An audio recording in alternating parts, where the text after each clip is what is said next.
What's going on, everybody? Welcome back to Nintendo Land, and today I have tons of more Kirby secrets and information that you probably missed through your initial playthrough. After looking online and obviously playing through my own playthrough, I was able to put together a list of 9 unique things that Howl Labs has done in their levels, whether it be secret exits, secret areas, and also different exploits that people have found to do some pretty cool things. So, I have 10 unique facts about this game and things that you probably missed through your playthrough, and if you enjoyed this video, make sure you leave a like and subscribe to stay up to date on all things Kirby and the Forgotten Land, and also give me some information if you guys have found anything secret of your own. And guys, I am once again working with Best Buy and Nintendo for all copies of Kirby and the Forgotten Land and also the upcoming Nintendo Switch Sports. So if you still haven't picked up your copy of Kirby or want to pre-order Switch Sports, make sure you do so with my special link down below if you want to help support. It's that easy. Click on the link and you're good to go. Thank you so much for tuning in. Now let's get on to the list of 9 amazing details that you probably missed in Kirby and the Forgotten Land.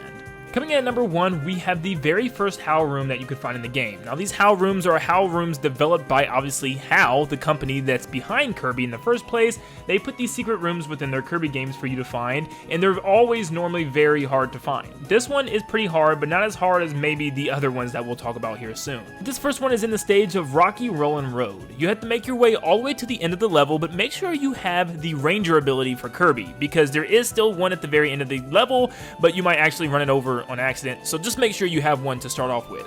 Make your way all the way to the back area without collecting the final Waddle Dee cage. Make your way up the tree. Normally you'll probably have to park the car and jump off the car to reach on top of the tree, and you'll see some melons spawn on the tree, but that's not it. Look into the far background and you'll see a target floating beside the building. Make sure you shoot that down and a path will form leading you all the way up to the top of the skyscraper. And then once up there, you'll get to slide down and find yourself in the first Howl Room. It's a pretty cool secret and one of the first ones we'll find in multiple of them in this game. And instead of the classic Kirby theme playing, this time you get the Kirby Star Allies form in kind of a new funky version, which is really cool.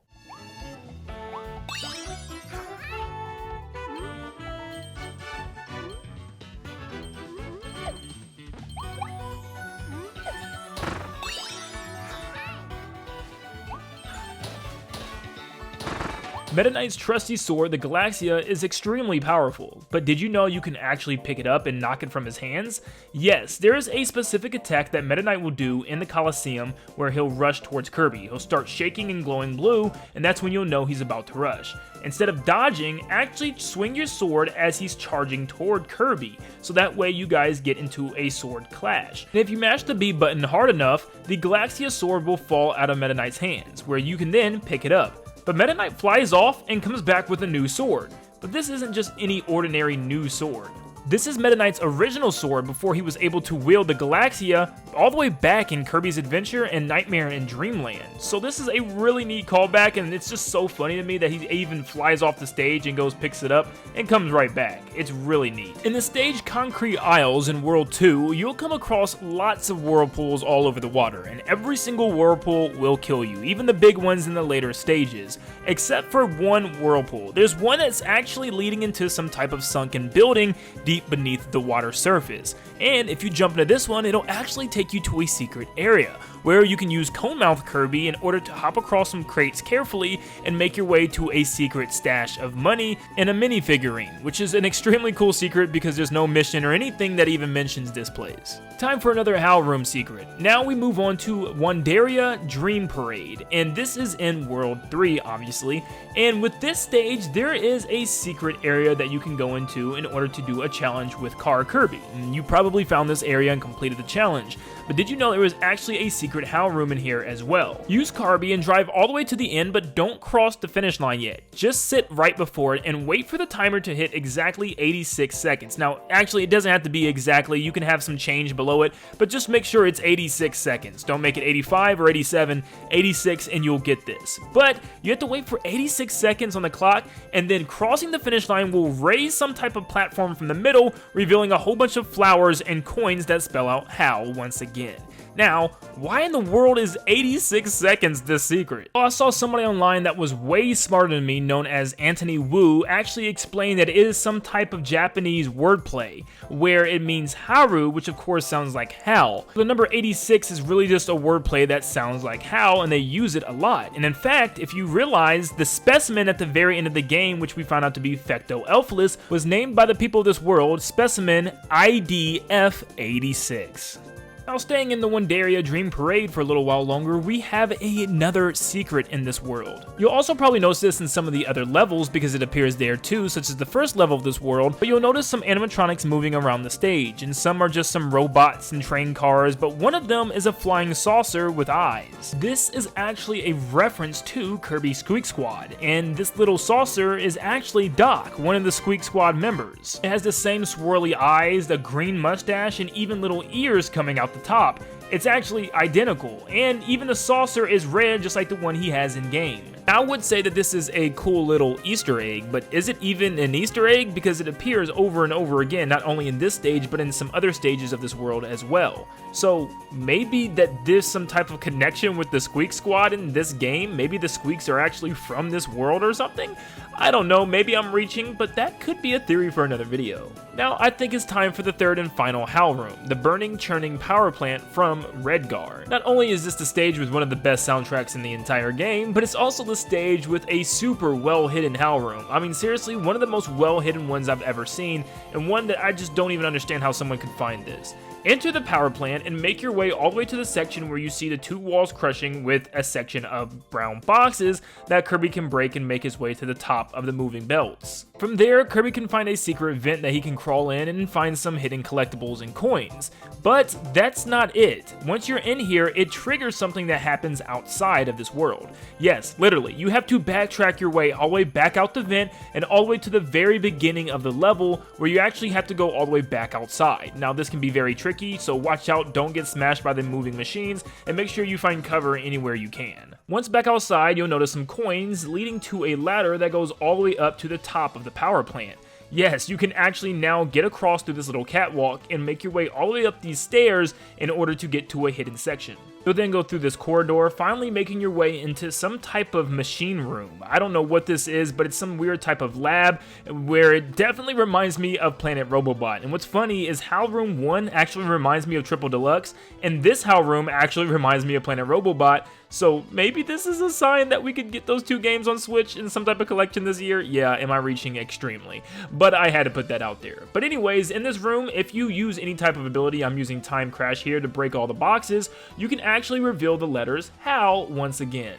And once you do so, you'll get a vending machine that falls down for you to use, and if you notice, the vending machine has 860 cans to start off with, once again referencing that 86 number. This secret might be my favorite in the entire game. This one takes place at the Battle of Blizzard Bridge, and one of the missions that you actually have to do is to find a Maxim tomato off the beaten path. Well, this beaten path is at the very beginning of the stage, and this was one of the hardest challenges for me to find actually that the game gave. And all you have to do is go over here and touch some of this debris until the camera eventually shifts over, showing you that there's something else to be explored here. You can go either under or over all the rubble and find your Maxim tomato. And there you go, challenge completed. Well, there's something else more over here. In fact, this is absolutely insane because you can't see it. Even if you try to float Kirby to the top, or even if you just jump once on this little brick area, you still won't see what's up there. The camera will not turn until you jump up on the blocks to the right. You then can scale the side of this wall and make your way all the way to the top of this structure where it'll lead you to a chest. And once you open the chest, you'll get some goodies, and that's it of the secret, right? Not really. You can drop down, which is very leading to do so, and it looks like they want you to do so you can miss the next secret. And it will take you right back down to the regular stage if you do so. But there is another secret while you're up there as well. As we make our way all the way back to the top, this time to the left, we'll notice there's a window open, and you can actually jump through this window, which will take you to a whole new area. A nice little inside interior. You got a fireplace still going in a house with a couch and all types of tables, like someone actually obviously lived here. but you could take this warp star in order to start a new version of this level, which is harder than the original version. For an example, you will now fight an extra boss in each area. For instance, almost every area has one boss, you'll now fight 2 of them, and at the very end, instead of 2 Frosties, you'll fight 3 of them. Now don't worry, if you choose to take the harder top part of the bridge, you can still do the little challenges to catch your Waddle Dees, and they even make up for one of the Waddle Dees that are very low in the level and not in one of these challenge rooms. And yes, these challenge rooms get harder as well. For instance, the platforms that you have to land the cone on and land Cone Kirby on are a lot smaller, and they move a lot faster this time compared to the original. This tornado section adds some extra blocks that you have to hit with the vending mouth, and also makes you have to move a lot faster than normal. And Hammer Kirby has to move a lot faster this time and get across smaller platforms, and the time is completely crunched a lot faster, plus the push machines at the top leave little room for Kirby to get through. And then you have the final Ice Kirby section, where this time you have to get the pipe mouth and be very precise with your jump, as the platform is extremely small this time. If you haven't noticed yet, this entire time, this new section is a lot darker than the original. Yes, it's not just me changing the color. In fact, you can even see some lights lit up this time around compared to the way it was in the first time you probably played the stage. And that Waddle Dee that's caged at the bottom of the bridge all the way down there can now be obtained by getting this glowy spot and traveling to the final area before you fight the Frosty bosses, and you can get that Waddle Dee simply right here. And at the very end, you'll be rewarded with tons of goodies and special treats for Kirby. This was actually one of the coolest secrets I think I've ever found. Hopefully, maybe someone can find another cool secret like this, or maybe there's even more to this level that I, missed again that someone doesn't know, that you can go to that mansion in the background. That would be cool to just continue adding to this giant mystery of this stage, but man, what a stage. There is a section in the very end of the post-game where it will allow you to fight the mini-bosses as different mouthful modes. This allows you to use water balloon mouth, ring mouth, and of course, vending machine mouth. But it doesn't really utilize some of the others, such as the cone, which was really weird that they didn't allow this one. You get to use it at the very end, but not against a mini-boss. Well, what if I actually told you that you can use Cone Mouth Kirby on a mini-boss? If you go to Downtown Grassland, the first stage of the game, and get Cone Mouth Kirby, it's able to actually use it against Wild Edge, and you have to do so by a specific movement. First, you want to spit the cone out backwards towards the wall. Jump up, make sure that you're hugging the corner of the wall, grab the cone, jump, and do the Y slam all together in order to reach the top of the platform. After a couple of practice tries, you should be able to get it, and you can now use Cone Mouth Kirby on a section you're not supposed to. Now, some of you guys probably seen this in my demo playthrough, and I thought I'd talk about it again because it's really unique, since we now know we can use mouthful mode copy abilities on mini bosses, and it even has its own damage output, which is really interesting that this is not in the game to fight any type of mini boss or other boss. It's actually bizarre. Now, Beard Bear on YouTube was actually able to mod the game and allow mouthful mode copy abilities to be used on bosses, as he's using this car against Goromondo, and as you can see, it does have programmed damage output against the bosses, which is very interesting. Why aren't we able to have a mode or something where we can fight the bosses with these? He's even able to use the stairs as well. And yes, somehow Light Bulb Kirby has the ability to do damage, which it can't even really do in the game. You can literally just spit the light bulb out at him and it'll do damage. And yes, the forklift can also do damage as well, even though it can only move from left to right. Most of you probably definitely know this by now, but at the very end of the game, you can get the Morpho Knight sword ability, which is definitely the strongest ability in the game. But lots of you guys may be unaware of some of the things that it can do. There's actually some secret attacks that you might have missed. So going over some simple things before digging into the secret attacks is Kirby can shoot beams out of his blade at full health, just like he can with the Meta Knight sword. And he can now do this, and they are pretty much all on fire this time around. But he can also charge up his sword for a bigger one that he can swing for a temporary amount of time, or he can do a shorter charge for a spin attack. With this ability, Kirby's dodge roll is now turned from a dodge flip into a dodge kind of teleport. He can now teleport from one area to another, and you can actually control the line in which he teleports, literally curving him and moving him around. Now it's time for the good stuff. If you hold down guard and then hold down the attack button, Kirby will charge some type of force, and then releasing these different types of spirit versions of Fecto Forgo that will spin around him. Now this was because Morpho Knight was able to consume Forgo and use his power to strengthen him up by taking his soul completely. We know from Star Allies that he's able to use this attack based on the souls that he's already captured.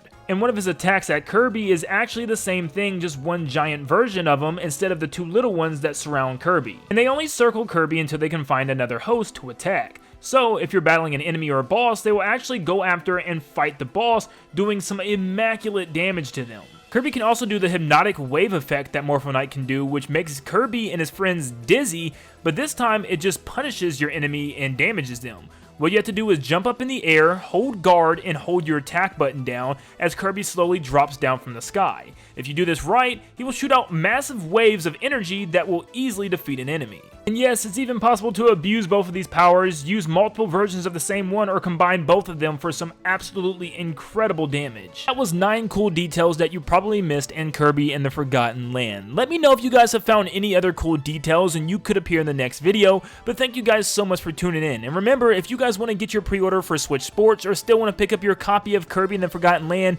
use my links down below and order it through Best Buy in order to help support me. Thanks so much for tuning in, and like always, I'll see you all on the next one. See you guys.